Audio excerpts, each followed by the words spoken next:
살다 보면 막다른 길, 더 이상 좀 소망이 안 보이는 그런 상황이 있을 수 있습니다. 그때도 하나님은 우리를 보고 계십니다. 하나님의 눈길은 우리를 떠나지 않으십니다. 친정 가고 싶을 때가 있습니다. 고향 내려가고 싶을 때가 있습니다. 지쳤을 때죠. 힘겨울 때입니다. 투닥투닥거려도 친정 엄마 품에 가고 싶을 때가 있는 거죠. 지금은 계시지 않아도 그 친정 엄마가, 그 친정 아빠가 그리울 때가 있습니다.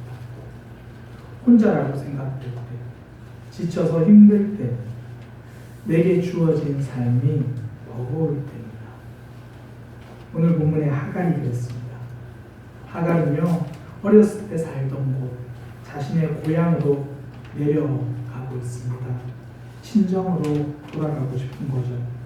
실제로 보니까 여호와의 사자가 광야의 샘물 곁 곧 술길 샘 곁에서 그를 만나, 여호와의 사자가 하갈을 만난 장소는 길목이에요.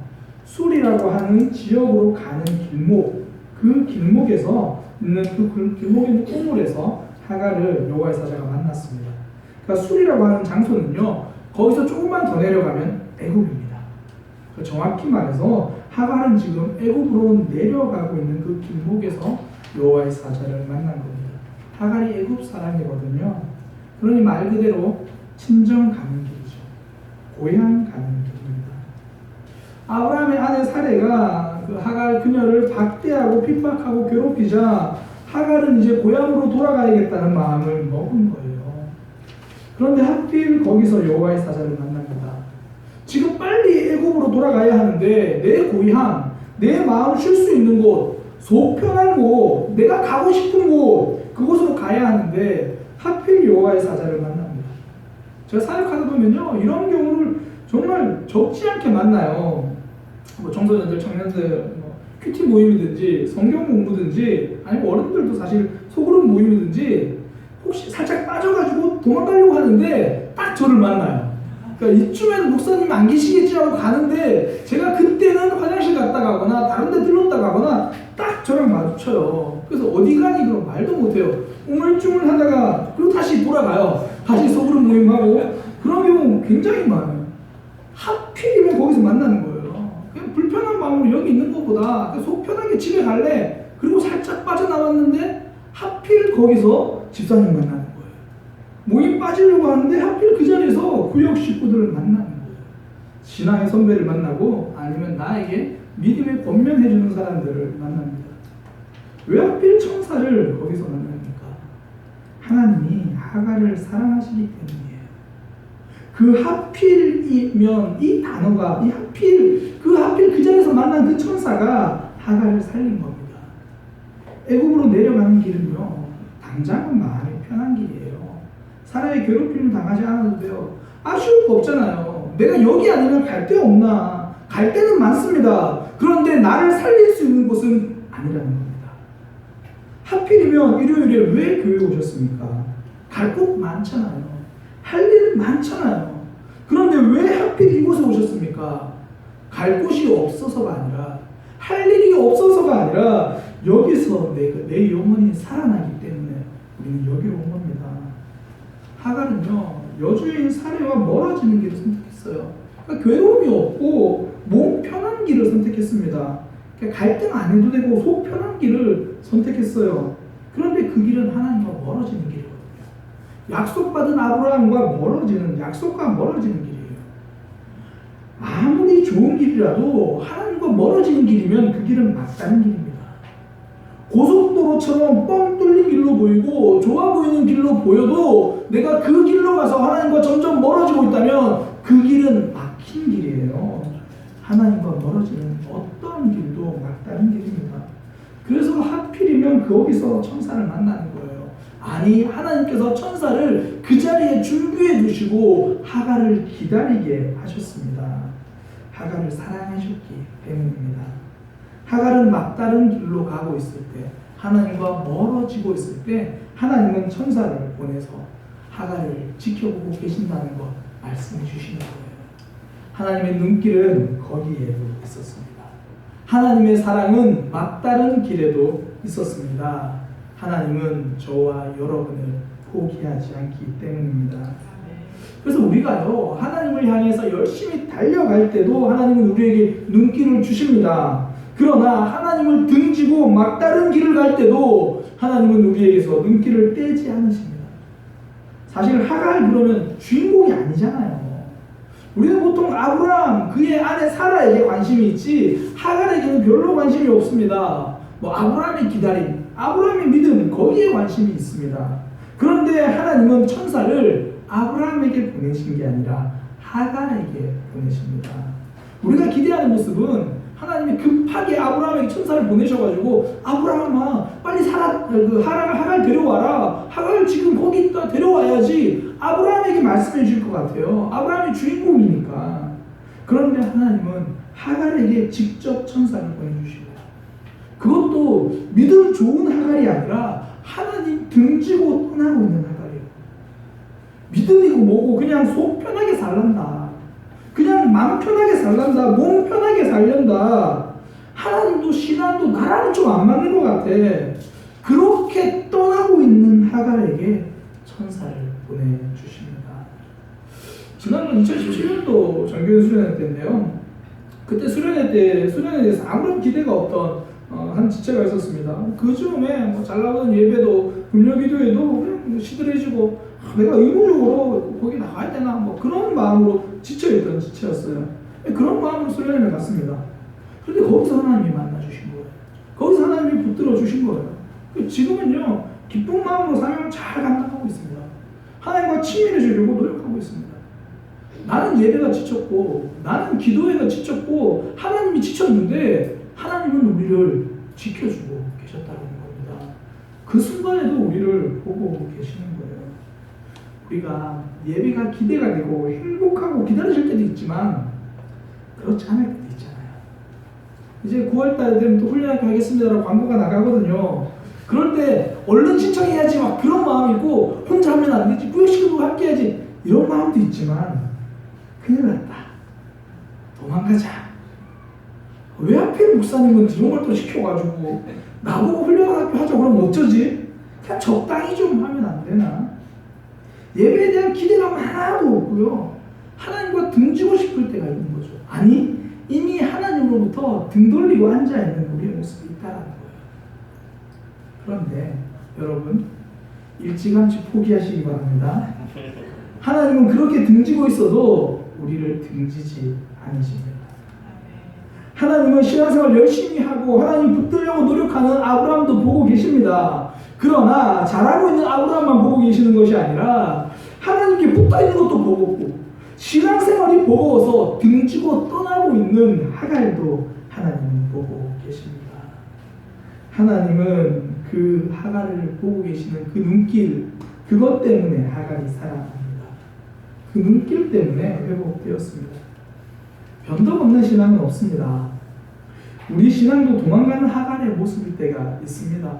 믿음도 지치고 사랑도 버겁고 구역 나눔도 힘들고 하나님을 향해 가기보다는 거꾸로 가고 있을 때가 있습니다. 그때 회복되는 비결은요 하나님의 눈길을 기억하는 겁니다. 우리를 보고 계신 하나님, 나를 포기하지 않고 계신다. 이걸 기억하는 거예요. 그 사람을 어떻게 기억할 수 있습니까? 지금 하나님이 싫은데 지금 하나님으로부터 등 돌리고 있는데 어떻게 하면 이 눈길을 의식할 수 있습니까? 하필이라고 여겨지는 상황을요 덕분의 힘을 깨닫는 거예요. 하갈은 애굽에 내려가던 길목에서 하필이면 천사를 만났거든요. 그 천사만 아니었으면 계속 애굽으로 내려갔을 거예요. 근데 하필 천사가 내 결정을 막습니다. 내 결정을 하필 나타난 천사가 아니죠. 그 천사 덕분에 내 잘못된 결정을 끊어낼 수 있었던 겁니다. 천사 덕분에 바른 길을 찾아가는 거예요. 하필이면이 아니라 그 상황이 덕분의 힘을 깨달으면 그때부터 하나님의 사랑이 보입니다. 어떤 목사님이 본인 교회 집사님의 신앙이 회복된 이야기를 저한테 해주시더라고요. 그 집사님이 이제 목장에서 우리로 말하는 구역이죠. 한 사람과 이제 다퉜어요. 사소한 일로 시작된 말다툼인데 뭐 그러다 보면 생각 없이 나오는 말도 있고 서로 상처도 주고 막 그러잖아요. 근데 너무 이렇게 마음 아픈 얘기를 들은 거예요. 그래가지고 내가 이런 이야기까지 들으면서 교회를 다녀야 되나? 그런 생각을 한 거예요. 그래서 교회를 떠나야겠다. 그런 마음을 먹고 이제 아내를 살짝 아내랑 이제 이야기를 한 거예요. 자녀들한테 말하기 전에 여보 우리 교회 옮기자. 오늘 사실 목장 모임에서 이런 일이 있었어. 아내가 쭉 듣더니 진짜 당신 대단하다. 어떻게 그런 얘기 듣고 앉아 있었냐. 우리가 그런 얘기까지 들으면서 있어야 되겠나. 그냥 마음 편하게 다른 교회 가자. 여기 아니면 갈 데 없나. 근데 여보 우리 내년 초에 우리 딸 결혼하잖아. 새로운 교회 가자마자 그 결혼한다고 말하는 것도 웃기고 또 교회 가서 그거 말 안 하는 것도 웃기고 6개월만 참았다가 내년 2월에 딸 결혼식하고 그리고 옮기자. 하필이면 딸 결혼을 앞두고 있어가지고 그 싫은 목장 모임을 계속 한 거예요. 그리고 몇 개월이 지나서 가을에 추수감사절에 감사반찬으로 그 이야기를 목사님께 하더라는 겁니다. 목사님 저희 부부가 사실 그때 그랬거든요. 그런데 하나님은 결국 그때 싸웠던 그 집사님을 통해서 우리가 변해야 할 게 무엇인지를 알려주셨어요. 참 감사합니다. 갈등 속에서 하나님의 사랑과 계획을 발견한 거죠. 하필 딸 결혼 때문에가 아니라 딸 결혼 덕분에 회복하게 된 것입니다. 더 깊어지게 된 거죠. 저는 사역자들께 이런 이야기를 하다 보면요, 이런 이야기도 들어요. 어떤 분은 지금까지 다닌 축의금 때문에 교회 못 옮긴대요. 내가 지금까지 계속 뿌려놓은 축의금이 있는데 최소한 내 아들 결혼시키고 축의금은 수금하고 교회를 옮겨야지. 하나님은요, 신앙이 없는 사람은 축의금을 통해서도 붙들어 놓고 그래서 그 덕분에 하나님 만나게 만드는 거예요. 왜 내 얘기는 아닌 것처럼 웃으세요? 다 그러시잖아요. 금요기도에 그만 나오고 싶은데 하필 찬양팀이에요. 하필 전도사예요. 아니면 진짜 금요기도 안 나오겠는데 내가 하나님과 멀어지려고 하는데 하필 걸리는 게 있는 거예요. 이 하필을 덕분으로 볼 수 있어야 합니다.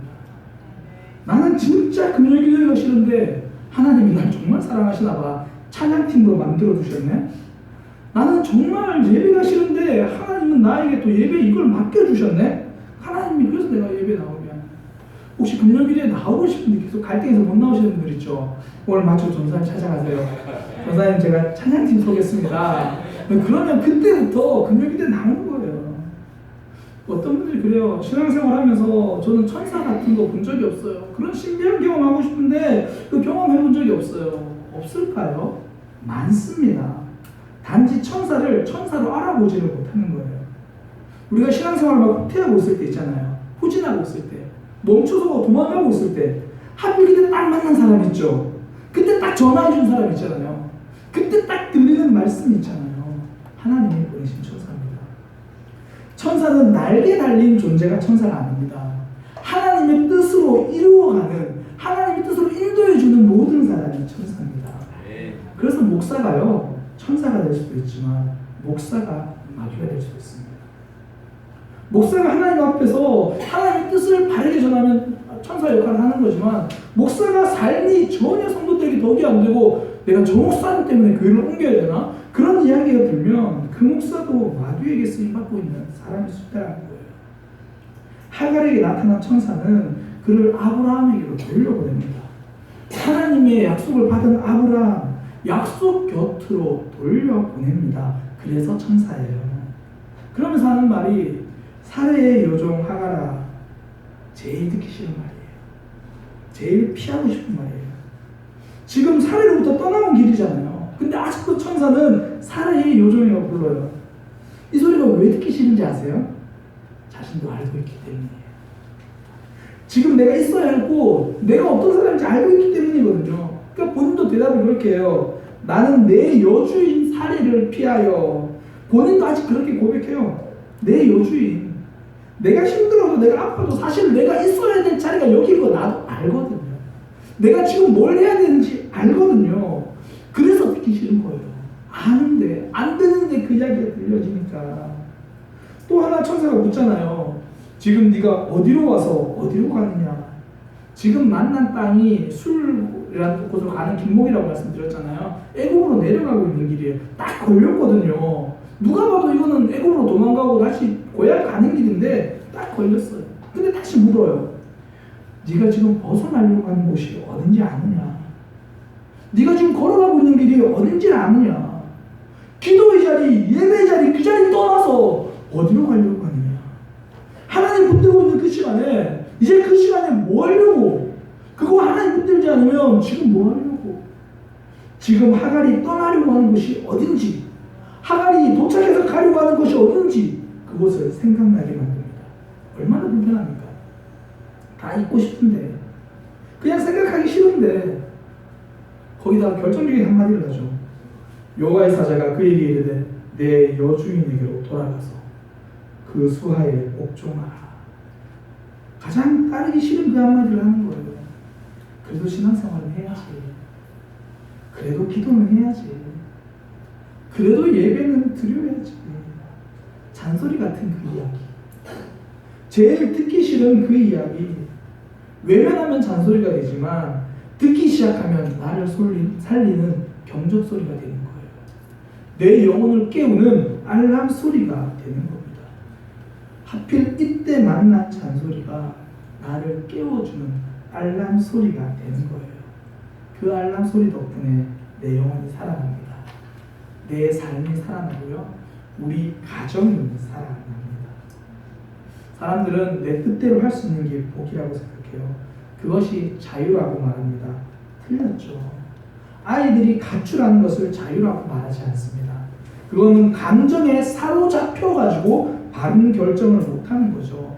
자유로운 결정이 아니라 감정에 사로잡힌 결정입니다. 자유는요, 내가 성장할 수 있는 결정을 스스로 내리는 것, 내가 살아날 수 있는 결정을 스스로 내리는 것, 이것이 자유입니다. 그래서 우리는 스스로 목숨을 끊는 사람들에게 자유로운 결정을 했다 그렇게 말하지 않잖아요. 내 삶을 내 마음대로 방치하는 사람에게 야 자유롭게 사네 그렇게 말하지 않잖아요. 하나님은 우리가 잘못된 길로 가고 있을 때, 하나님을 떠나 있을 때 때로는 우리의 상황을 통제해서라도 우리가 가는 길을 막으십니다.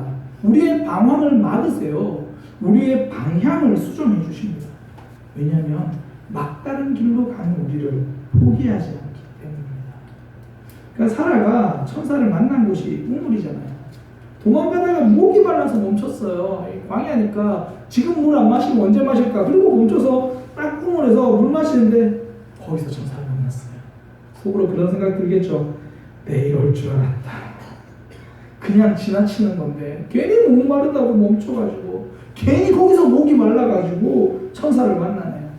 그러니까 상황이 나를 이렇게 나오는, 그러니까 못 나. 힘들죠. 상황이 나로 하여금 교회에 붙어있게 만드는 거예요. 어쩔 수 없이 그런 상황도 되는 거죠. 내 뜻대로 안 되는 거예요. 예수님이 비유로 말씀하신 집 나간 둘째 아들이 그랬죠.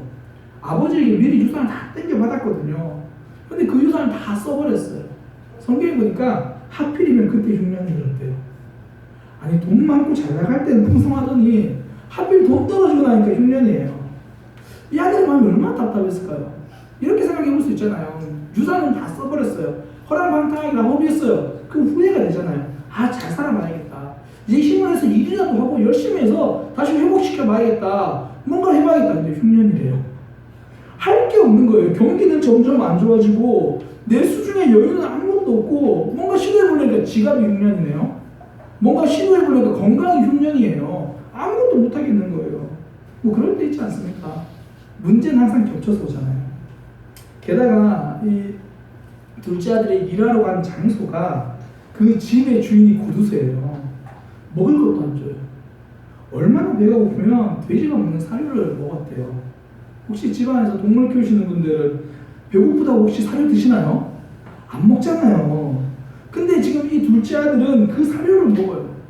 얼마나 문제가 겹치고 수중에 돈은 다 떨어지고 하필 흉년이고 일하는 집 그 주인은 구두쇠고 아마 그 지역이 다 그랬겠죠. 제대로 먹여주지도 않고 그런 문제가 3번이나 겹치니까요. 그 덕분에 아버지의 집이 생각납니다.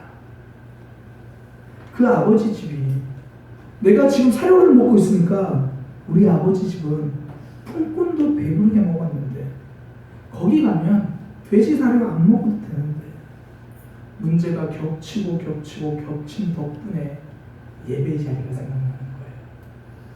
문제가 겹치니까, 아픔이 찾아오니까 다시 예배의 자리로 가는 거예요. 우리의 삶에 하필 발생한 문제가 있습니다. 왜 하필 이때 이 문제가 생겼을까? 왜 하필 이 시기에 이런 아픔이 찾아올까? 그것 때문에 나도 모르게 하나님을 뜨는 거예요. 그것 때문에, 나의 부족함과 연약함 때문에 하나님께 기도하는 거죠. 제가 사역하다 보니까요, 여러 찬양 인도자들을 많이 만나요. 쭉 대화를 하는데 한 분이 그런 얘기를 하더라고요. 처음 찬양 인도할 때는 어떻게 목사님이 시키니까 했는데 아무것도 모르니까 무조건 기도해야 돼요. 기도하고 뭐 이제 찬양할 때도 잘 모르니까 악보만 보고 성도들도 안 보이고 오로지 악보와 하나님만 보고 이렇게 찬양을 했대요. 그러니까 하나님만 의지하고. 조금 익숙해지니까 성도들의 모습이 보이더래요. 저분은 왜 저렇게 찬양을 안 하지? 내가 오늘 찬양을 좀 어려운 걸 선곡했나? 내가 오늘 뭔가 좀 안 맞는 걸 선곡했나? 그러니까 오히려 준비하는 게 어려워지는 거예요. 이제 이 곡을 해야 되나? 저 곡을 해야 되나? 아무것도 할 수 없었을 때는 하나님만 봤는데 경험과 노하우가 쌓이니까 자꾸 다른 것을 신경 쓰기 시작하는 거죠. 그러니까 마음이 답답한 거예요. 그래서 그 당시에 저한테 이야기하는 거예요. 너무 답답하다. 찬양 인도를 해야 되는데 내가 하나님께 집중하지 못하고 이게 너무 답답하다. 그 제가 그렇게 답을 드렸어요. 답답하죠? 그 축복입니다. 답답함이 없으면 익숙하게 찬양하실 거잖아요. 답답한 게 없으면 저한테 이렇게 기도 제목 이야기 안 하실 거잖아요. 답답하니까 하나님 붙드는 거예요. 사명을 붙들 때 내 발목 잡는 일들이 있죠. 하필 그 문제 때문에 힘들고, 하필 내 모습 때문에 힘들고, 그래서 기도합니다. 그래서 하나님 붙들고 그 약함 덕분에 예배의 자리로 나오는 거죠. 지금도 이 하필에 갇혀있는 분들이 있습니다. 그럴 때 하나님 사랑이 안 보여요. 하나님의 은혜가 안 보이거든요. 그때는 무조건 불편한 말씀이 하나님 말씀이에요. 나한테 불편하게 고민하고 잔소리 같은 그 이야기가 내 영혼 깨우는 알람의 말씀이라고 우리가 깨달으면 되는 겁니다. 그때 보내주신 사람들이 다 천사예요. 그때 들려주신 말씀이 하나님의 말씀입니다. 우리의 신앙은요, 올라갔다 내려갔다 그럽니다. 일정하지가 않아요. 어떨 때는 하나님의 말씀이 잘 들리다가요, 어떨 때는 예배 자리가 부담스럽고 귀찮게 느껴질 때가 있어요. 이거 비밀인데요, 목사들 예배가 먹을 때가 있습니다. 제가 주일 예배는 안 보고 오는데 가끔씩 수요일은 쉬고 싶다는 생각이 들 때가 있어요. 목사도 설교가 버거울 때가 있습니다. 그때 저도 이거 기억하는 거예요.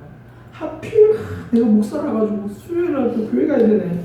그게 아니라 하필 목사여가지고 그 덕분에 내가 예배에 안 빠지는 거예요. 목사인 덕분에 이렇게 말씀 묵상하는 거예요. 결핍과 문제는 늘 우리 발목을 잡아요. 근데 거기에 발목 잡혀서 기도의 자리까지 나오니까 발목 잡는 문제인 줄 알았는데 우리 신앙 잡아주는 하나님의 손이었던 거예요. 하나님께로 가게 만드는 상황인 거죠. 이 눈이 열려 있으면 매 순간 기대가 되는 거예요. 결핍의 상황을 만나면 기도하게 되는 거예요. 그렇게 하나님 만나는 겁니다. 이 우물 곁에 서 있던 하갈도요, 그곳에서 천사를 만나고 새로운 약속을 받잖아요. 10절에 여호와의 사자가 또 그에게 이르되 내가 내 씨를 크게 번성하여 축복해 주는 거예요. 여호와의 사자가 또 그에게 이르되 네가 임신하였으니 아들을 낳을 거다. 이름을 이스마엘이라고 하라. 이스마엘 샤마 듣다라는 얘기거든요. 하나님이 들어주셨다라는 거예요.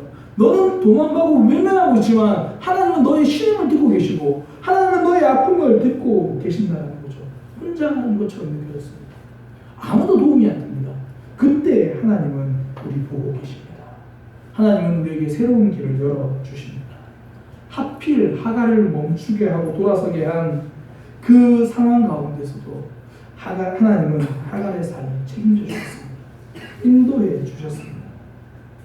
살다 보면 친정엄마 보고 싶을 때가 있습니다. 가끔은 모든 거 다 내려놓고 훌쩍 고향 가고 싶을 때가 있습니다.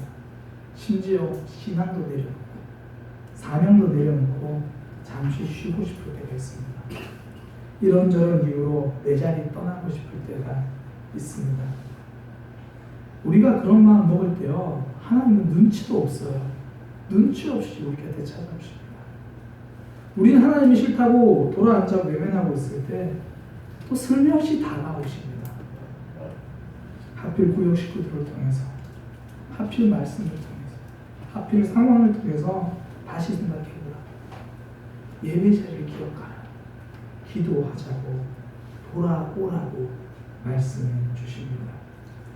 우리 마음은 하나님을 떠난 막다른 길로 가고 있어도요, 하나님은 우리를 떠나지 않으십니다. 우리는 하나님을 보고 있지 않고 다른 거 보고 있을 때, 상처 보고 있고 돈 보고 있을 때도 하나님의 눈길은 한 번도 우리를 떠나신 적이 없습니다. 변덕스러운 우리 마음 붙드는 비결, 하필이라는 모습을 찾아오신 천사가 덕분임을 깨닫고 그 말씀에 반응하는 거예요. 그때 새로운 길이 열립니다. 우리는 하나님을 실망시킬 때가 참 많습니다. 근데 하나님은 한 번도 우리를 실망시킨 적이 없습니다. 우리를 붙들어 주시고요, 그 덕분에 살았습니다. 우리 하나님은 신실하십니다. 내가 막다른 길로 갈 때도 나를 떠나지 않으셨습니다. 새 길을 열어주셨습니다. 지나온 세월 돌아보니까 곳곳마다 하나님의 눈길이 있었고 곳곳마다 하나님의 손길이 있었습니다. 우리는 찬양을 통해서 그 하나님을 고백했으면 좋겠어요. 하나님 한 번도 나를 실망시킨 적 없으시고 모든 것을 인도해 주셨습니다. 하나님, 이제 하나님의 덕분임을 고백하겠습니다. 반응하겠습니다. 돌아가겠습니다.